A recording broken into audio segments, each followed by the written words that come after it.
ಒಂದು ಪುಟ್ಟ ಸೋಮಾಪುರ ಎಂಬ ಹಳ್ಳಿಯಲ್ಲಿ ದೀಪು ಎಂಬ ಹುಡುಗನಿದ್ದ.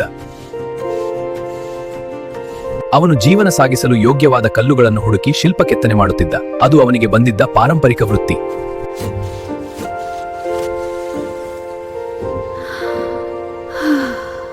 ದೇವ್ರೆ, ನಾನು ಶ್ರೀಮಂತನಾಗಿದ್ರೆ ಎಷ್ಟು ಆರಾಮ ಬದುಕಬಹುದಿತ್ತು. ನನ್ನ ಕಷ್ಟ ನಿನಗೆ ಅರ್ಥವಾಗುತ್ತಿಲ್ವೇ ದೇವ್ರೆ?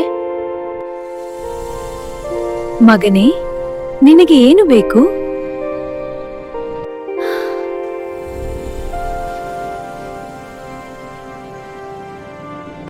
ನಾನು ಐಷಾರಾಮಿ ಜೀವನ ಮಾಡಬೇಕು ತಾಯಿ. ತಥಾಸ್ತು.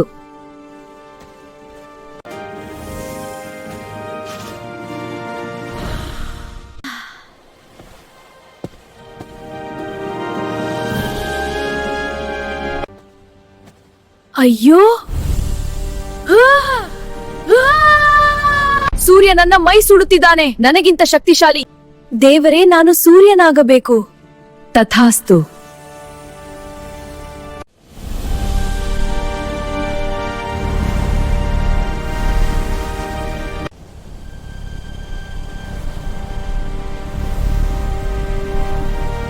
ಸೂರ್ಯ ಈ ಹೊಳೆಯುವ ಕಲ್ಲನ್ನು ನೋಡಿ ನಾನೇ ಕಲ್ಲು ಆಗಬೇಕು ಎಂದನು. ಒಬ್ಬ ಶಿಲ್ಪಿ ಆ ಬಂಡೆಯನ್ನು ನೋಡಿ, ತಥಾಸ್ತು. ಇದರಲ್ಲಿ ದೇವರ ಮೂರ್ತಿ ಮಾಡಿದರೆ ಎಷ್ಟು ಚೆನ್ನಾಗಿರುತ್ತದೆ ಎಂದು ಸುತ್ತಿಗೆಯಿಂದ ಹೊಡೆಯಲು ಪ್ರಾರಂಭಿಸಿದ.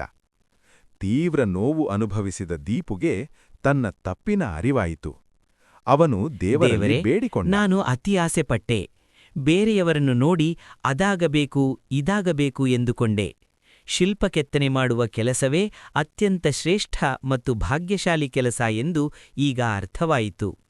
ನನ್ನ ತಪ್ಪುಗಳನ್ನು ಕ್ಷಮಿಸಿ ಮತ್ತೆ ಒಳ್ಳೆಯ ಶಿಲ್ಪಿಯನ್ನಾಗಿ ಮಾಡು.